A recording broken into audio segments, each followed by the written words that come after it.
الله من الشيطان الرجيم. بسم الله الرحمن الرحيم.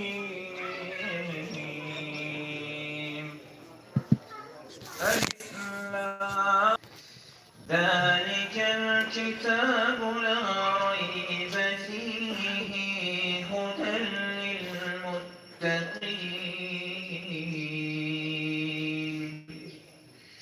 الذين يؤمنون بالغيب ويقيمون الصلاة ومما رزقناهم ينفقون والذين يؤمنون بما أنزل إليك وما أنزل من قبلك وبالآخرة هم يوقنون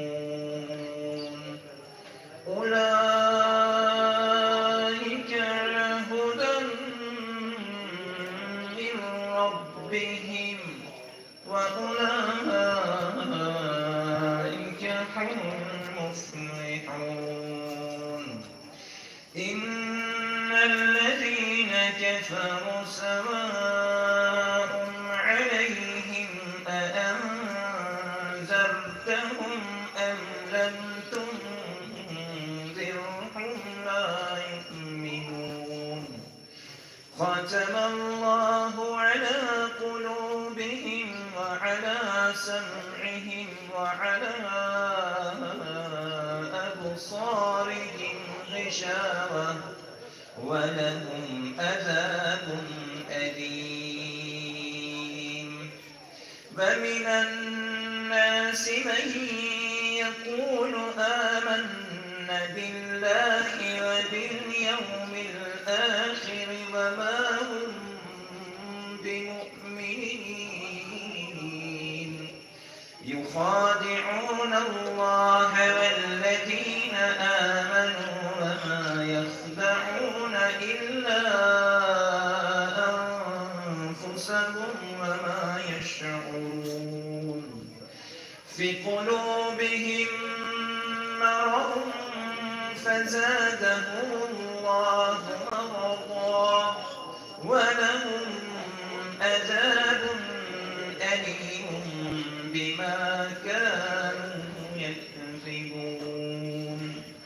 سبحان ربك رب العزة عما يصفون وسلام على المرسلين والحمد لله رب العالمين.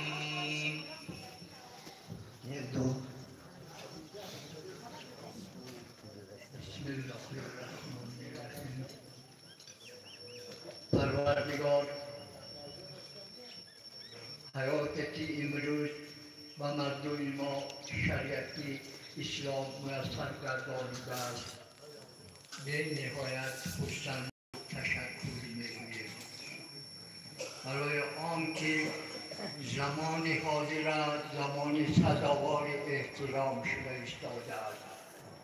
مردم راه اصلاح را از خود کرده، معنویات خود را زمزم کرده، یعنی در درگاه پروردگار برای از جهت خوبی میسر شدن، سزاوار شدن راه با وجود آمده است.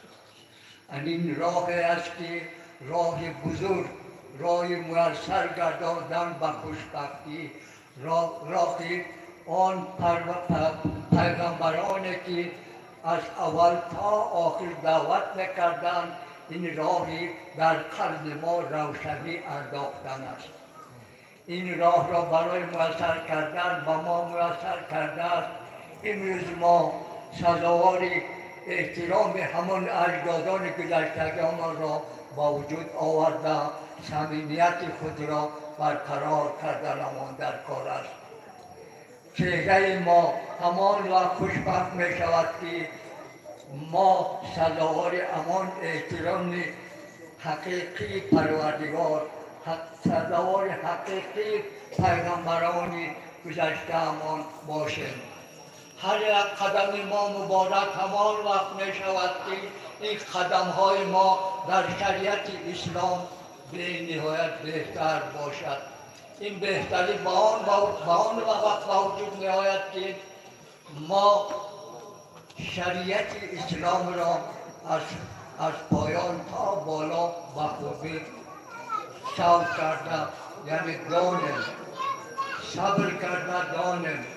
صبر، شکر، اساسی، امید، این یکی از لحظه های هست که هر یک انسان از حیات خودش میگذراند.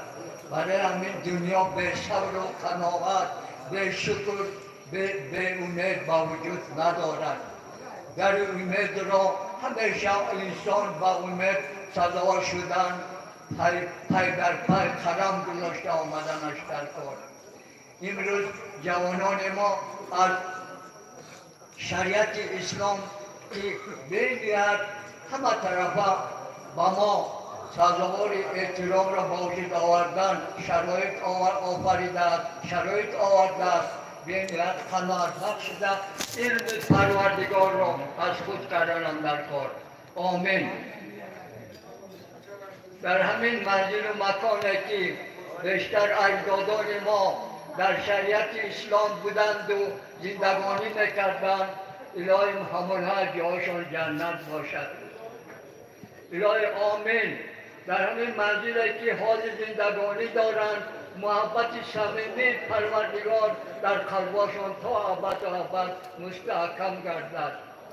قدم های مبارکشان در درگاه پروردگار شاد گرداند. آنها خوشبخت و صمیمی همدیگر را، صمیمیت همدیگر را سزاوار باشند. ما در آمین میگوییم برای آنکه در این منزل و مکان آینده پروردگار خوشبختی ها سزاوار گرداند. در همین جا جوانانی که نو حیات مستقلانه بسر برده ایستادند، حیات همین را برای خوشخندانه بردنشان ما آمین میگوییم که آینده در درگاه پروردگار همین صمیمیت را به اینها هم میسر گردانند. فرزندان سالم را به وجود بیارند، جمعیت را به پیش برند. یعنی این دهه ما دهه هوشیار است. همین دهه هوشیار را برای مجسم‌تر، مقدم‌تر میسر گرداندن، سهم گذاشتن و مدد کنم. الهی آمین. همیشه در پناه شما پروردگار راه راست را هدایت کند، ایمانات را کامل گرداند. باز میگویم محبت صمیمی پروردگار در قلباتان ابد و تا ابد و ابد مستحکم گردد. همیشه خوشبخت و چیز امان باشد. آمد کاراتون است سزاوار احترام پروردگار، سزاوار احترام مردمی در شریعت اسلام بوده، یعنی مومن شوید. این مومنی شما را خدا خواهد و درگاه بهشت سزاوار میگرداند. انا همین آمین را برای آن میگویم که همین راه ها را از خود کرده پروردگار همه از آن جمله این دو نوجوان را به همین راه ها میسر گرداند، آمد کاراشون است. آمین. السلام علیکم و رحمت الله و برکاته. شکر زیاد. بعد شنیدن کلام الله سبحانه و تعالی البته قلب‌های ما در جوش آمد و شاعر چنین مصرع‌های زیرین می‌آورند. عزیزان من باید که ما همیشه به یاد الله و یاد سزاوار خدا باشیم و از ذکر الله سبحانه و تعالی روح نتابیم، دائم در یاد خدا و در یاد پیغمبر نازنین محمد صلی الله علیه و سلم باشیم. ذکرم آن که روی تابد به دنیا، به فردا حشر سازم زشت و اعمال.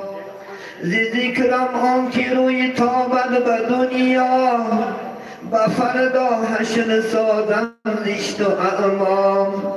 زیزری خاک زدید اشکور سیاه گشته دلش چون لیل به نور زیزری خاک زدید اشکور سیاه گشته دلش چون لیل به نور کند ناله همان بنده به مولام چه حکمت چشمی چشمم کرده اعمام کند ناله همان بنده به مولا که حکمت چیست چشمم کرده اعمام بکردی کورش دارنده ایمان خدا گوید ای مخلوقی نادان به دنیا دادم نعمت فراوان خدا گوید ای مخلوقی نادان به دنیا دادم نعمت فراوان بیدادم دست و پای و چشم بینام دلی دانای و زبانی سازی گویم بیفرمودم تو را به ذکر گوییم ز دشمن اعتراض و دوست جوییم ز ذکر ما شدی تو روی گردان و امری نفس و به فرمانی شیطان الله سبحانه و تعالی میگه من برای شما اینقدر دست و پا و چشم بینا دلی دانا زبان و گویا دادم برای تو را عبادت طاعت خلق کردم لکه از ذکر من روی گردانیدی نکردی فرمانی مرا به جا بیاری نکردی طاعت عبادتی من به جا بیاری روز قیامت الله سبحانه و تعالی از من و تو هم رو میگردون است چون که میگد ذکرم روی تابی تو به دنیا و فردا 8000 هم زشت و اما اگر خواب کسی میگد نماز نخوندی طاعت نکردی عبادت نکردی روزه نگرفتی زکات و حج نکردی میگد من از قبل چشمات کور میخریدم وقتی که ما شما میخستیم با میگفتیم که پروردگارا در دنیا دو چشم روشن داشتم پای روان داشتم دلی ساز و دانا داشتم برای چی کورم کردی؟ ابتاز من ترا آفریدم برای ذکر گویی من ترا برای عبادت آفریدم استعیذ بالله و ما خلقت الانس والجن الا لیعبدونی ای یعرفونی میگن ما ترا برای عبادت آفریدیم برای شناختن من به دنیا ترا پیدا کردم لیکن تا از ذکر من عبادتی من رو گردوندی عالمان میگفتن نماز کن طاعت کن عبادت کن تو چیکار میکردی رو میگردونی میگو تا یک جوان هستم حالی یاش هستم حالی 20 سالم 30 سالم حالی 40 سالم بعد با شیطان صفت جوان هستم که آدم ها را از ره میزدن حالی تو جوانی حالی یاش هستی حالی مزدت که زینا کن عرق کن دزدی کن فالبینی کن قیماربازی کن چاپلوسی کن خداخواهد پگه باید انشاءالله توبه میکنیم پیشی آیا با پیری میرسی نمیرسی الله میدوند من دیروز این 18 ساله دخترچه را جنازش خوندیم تا امروز 20 ساله و 18 ساله 15 ساله جنازه‌اش میخوانیم که میارم آرزو داشتن مثل تو جوان که خداخواهد پگه پیسه میبرامو نفقه میبرامو نماز من یک جوان میدانم نفقه بورمت حالی نفقه در دستش نگیته جان بخت است خدا فرصت نمیده عزیز من میشه امروز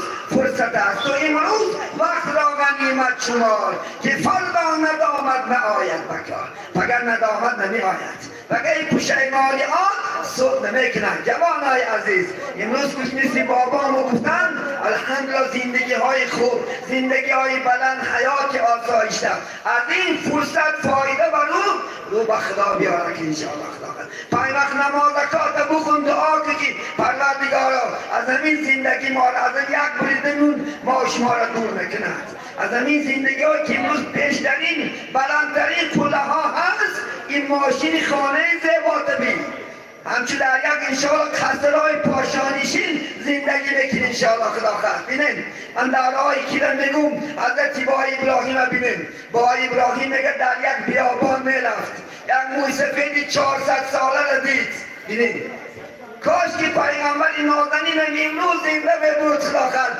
در این زندگی بلند حیات به سر میبرد. دورهای پیغمبر نه ماشین خوب بود عزیزی من، نه یک انشاءالله خانه های خوب بود، چون که نبود ترقیات پیشرفتگی نبود. امروز این ترقیات من نتون داد با بعض جوانای به عقل نفته که این ماشین سوار شدن گناه است، این فران است. اگر امروز محمد زنده میبود لاغت جیب کتی میگشت. امروز محمد زنده میبود و انشاءالله سمالیات به دریا کتی میگشت. چونکه ما نسبت زمان حیات به سر میبریم. جوانی خود اون فکرهای عقیده پوسیدگی را پرت آکن انشاءالله خداوند. امروز حیات رفته است، اسلام هم نو به نو زندگی خود دارد، نو به نو انشاءالله خداوند. از حیات عقید نمون. پیغمبر نازنین امام مسلم حدیث است، کسی که میگه برای دنیا شدم آخرت چطر نکند، کسی میگه برای آخرین دنیا شدم آخرت چطر نکند. خیر الامور اوسطها، کارها را میانش بهترینش میانه است. هم دنیا که هم آخرت تکن، هم نماز زکات خود خدا کرد انشاءالله، هم خانه ساز آیله برپا کرد. حتی برای آیله برپا کردن پیغمبر جوانان را ترغیب میکند. گوش ما گفت خاندار شده. پیغمبر گفتن یک زن گرفتن از عبادت یک ساله نماز نفل بهتر است. یک سال نماز نفل یک شب خانداری کن، از این نعمت خدا دادت مزه کن. عزیزی من انشاءالله خدا خد من یک چند سخن درباره زفاف میگن عروس خانه آوردن 5 سنت است. همین سنت را باید ما بکنیم. امروز جوانای ما شما بسیارش با دلیل وقتی که زفاف میگن شب اول عرق میخوردن از ترس. و ما شما موزیک را بلند میمونی خدا کرد انشاءالله. شیطان را دعوت بکنیم، دعوت شیطان را جمع زده که من این شب خدا کرد انشاءالله عروس آوردم و جایی که سنت های پیغمبر زنده کردن ما شما. یکی وقتی که عروس میگه خانه میارن عزیزانی من شیرینی تقدیم کردن سنت پیغمبر صلی الله علیه وسلم است. ببینید اسماء ابن زید میگد من میگد عایشه صدیقه میگد وقتی که پیغمبر علیه السلام نکاح کردن میگد بسیار زیب و زینت دادم. زیب و زینت دادن عروس دخترها نسبت شوهرش سنت پیغمبر صلی الله علیه وسلم. وقتی میگه زینت